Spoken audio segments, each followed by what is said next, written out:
The Avs kind of look like they're falling apart, or at least starting to.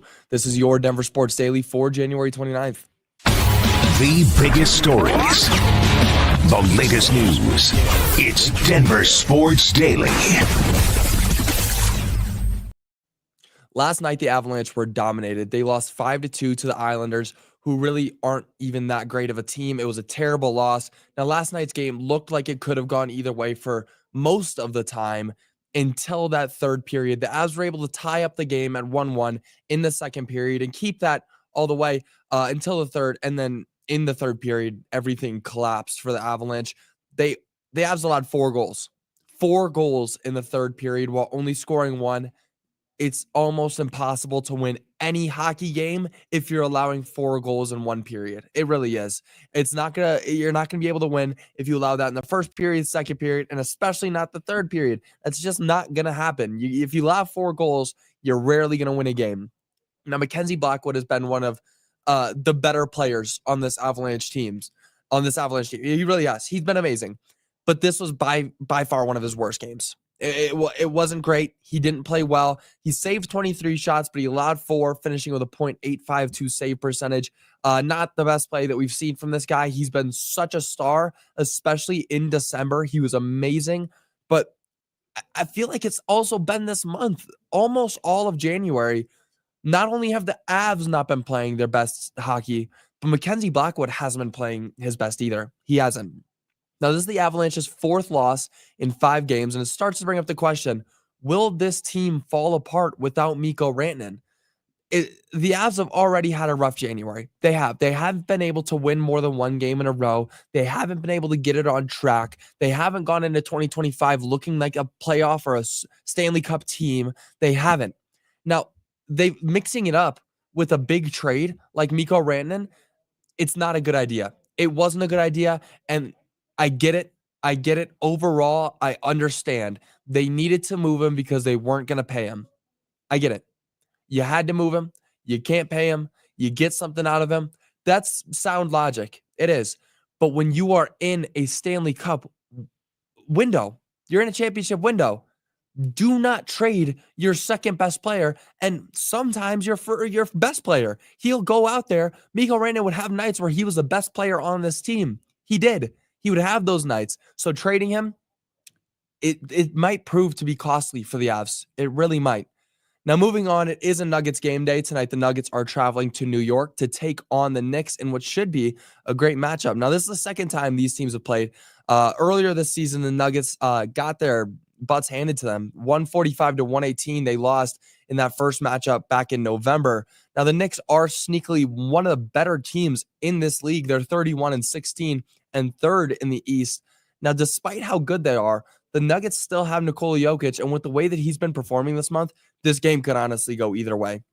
Nikola Jokic is not only playing the best basketball of the season or of anybody in the league right now, he's playing the best basketball of his career. And the best basketball of his career is the best basketball of anybody's career, honestly. Almost. He is that good. So with him playing like this right now, again, nobody's safe. Nobody's safe from the Nuggets.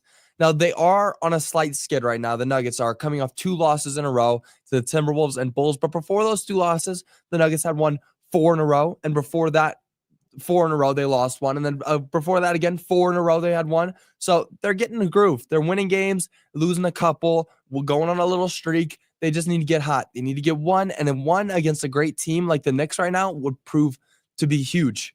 That's the kind of big win you need to move on and get some momentum moving. Get it going against a big win like this. It would be huge. Now, Denver is coming into this game as 3-point underdogs, and tip-off will happen at 5:30 p.m. tonight, and it will be broadcast on ESPN, so make sure you tune in. It's going to be a huge game. Now, one of the most disliked players in Nuggets history is getting his jersey retired, not by the Nuggets, but by another team.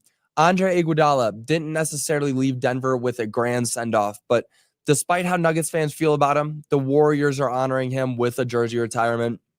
Iguodala left the Nuggets after 1 season, and he was widely accused of being a mole for the Warriors in that Nuggets-Warriors 2013 playoff series. It was a huge thing. A lot of Nuggets fans really aren't a fan of Andre Iguodala. He came here, wasn't the type of player that everybody expected him to be coming off the Sixers. And, he ended up declining his fifth-year option and going to the Warriors and becoming one of 11 players on the Warriors team to win 4 championships and 1 Finals MVP. And excuse me, he wasn't one of 11 players on the Warriors to win 4 championships and 1 Finals MVP. He's one of 11 players in history to do that. So obviously he had a great career with the Warriors. And because of that, they are retiring his number 9. He ended up finishing his career overall with 11.3 points per game, 4.9 rebounds per game, and 4.2 assists per game.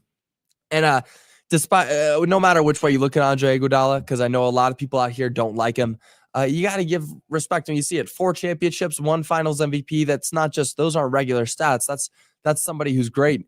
And I will say on that though, he got his Finals MVP for locking up LeBron. LeBron was averaging 35.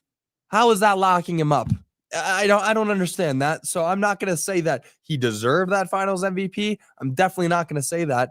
But, he got it. It's whatever. What are you going to do? He got the Finals MVP. He's a 4-time championship. You don't get those numbers if you're a garbage player. So got to give some respect to him when you see it. Now, moving on, the Broncos lost 2 more staff members yesterday. Yesterday, I spoke about how the Broncos lost their assistant GM and their tight end coach to other teams. And yesterday afternoon, they ended up losing a few more. Broncos pass game coordinator John Morton is headed to Detroit to be the new offensive coordinator under Dan Campbell, who recently lost both his offensive and defensive coordinators. And then Greg Minuski, the inside linebackers coach, is also leaving, but he's not being poached. He's being dismissed by Sean Payton. And if you watched the Broncos games this season, it was clear to see how poor the inside linebacker play was. It was quite obvious to watch it. If you watched any game that the Broncos were in, attacking the middle of the field, that's how teams were winning against the Broncos. Attacking the middle, hitting those slant routes right there, run games, the run game right up the middle. That's all they needed to do because our inside linebacker play was not great.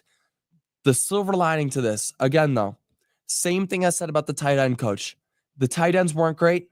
You go out and you draft a tight end. You get a new tight end coach. You build some chemistry. Those 2 guys coming in here, new, build chemistry.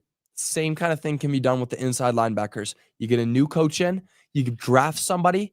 You pair them together. Those guys become inseparable. 2 people coming to a team for the first time, being put together, huge. It's huge. It really matters a lot. That chemistry just can't be found. It can't be made. It has to be put together. It really does. So doing things like that is a really good way to rebuild your room. And with all the chemistry that's already being made in this Broncos team, look at everybody. Bo Nix, all this chemistry he's made with his offensive linemen, with his wide receivers. This team is going to be fun to watch. And if they keep doing that, they keep building players, building coaches, building everything together in the right way, it's going to be big. It's going to be big. Now, that's going to do it for your Denver Sports Daily. I do want to read some of your comments. Let's see. Good morning, Joey. It's looking like our trade's not looking good now. They look absolutely docile. Yeah, I'm not a fan. Not a fan of this Miko trade, especially the Miko trade. Now, I've said it, the trades that the Avs overall have made this season have been pretty good because you got Mackenzie Blackwood, you got Scott Wedgwood. Those are big. Those were huge. I'm a big fan of those trades. Not the Miko trade. And again, I'll say it again. I understand it. I just don't like it. I don't like it. You don't trade your second best player when you're in a championship window. That's just not how you win. It's never how you win. That's going to do it for your Denver Sports Daily. I'll be back with you guys again tomorrow, hopefully recapping a Nuggets win. Big game tonight against the Knicks. Should be huge. Hopefully the Nuggets can go out there and win it. Whenever Nikola Jokic steps on the floor, they've got a pretty good chance. But that's going to do it for your Denver Sports Daily. I'll be back with you guys again tomorrow. Until then, y'all have a great rest of your day. Bye, y'all.